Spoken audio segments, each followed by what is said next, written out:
Rasmi, Simba Sports Club yamtambulisha kocha wake mpya. Simba Sports Club hatimaye imemtambulisha rasmi kocha wake mpya, raia wa Bulgaria Dimitar Pantev, ambaye ametia saini mkataba wa miaka miwili hadi Juni 2027.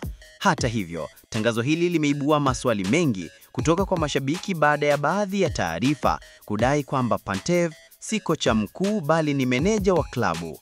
Sasa, swali limebaki, meneja ni nani na anafanya kazi gani hasa ndani ya timu?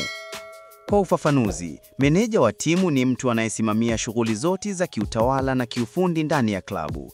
Ana jukumu la kuratibu mawasiliano kati ya benchi la ufundi na uongozi, kupanga ratiba za mazoezi, safari, pamoja na kuhakikisha mahitaji ya wachezaji na makocha yanatekelezwa ipasavyo.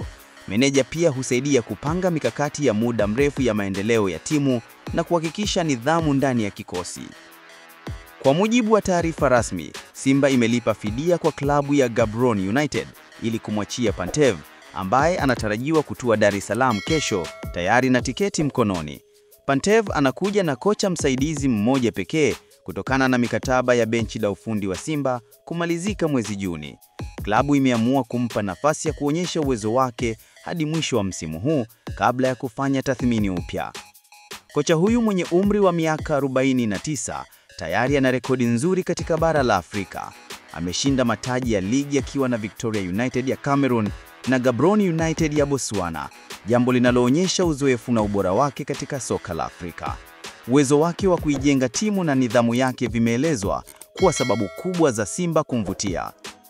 Kwa mashabiki wa Simba, ujio wa Pantev ni kama upepo mpya wa matumaini.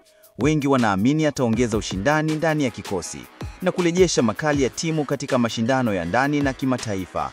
Wengine bado wana mashaka, wakitaka kuona matokeo kabla ya kutoa pongezi, hasa baada ya tetesi kwamba yeye ni meneja zaidi kuliko kocha. Imebaki kuona kama Dimitar Pantev ataweza kutimiza matarajio makubwa aliyopewa na mashabiki wa wekundu wa Msimbazi.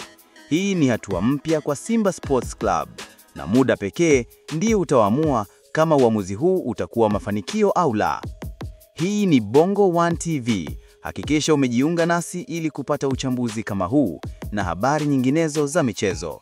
Cha kufanya ni gusa neno subscribe chini ya video hii na usiache kuandika maoni yako juu ya habari hii inayomhusu kocha au meneja mpya wa Simba Sports Club.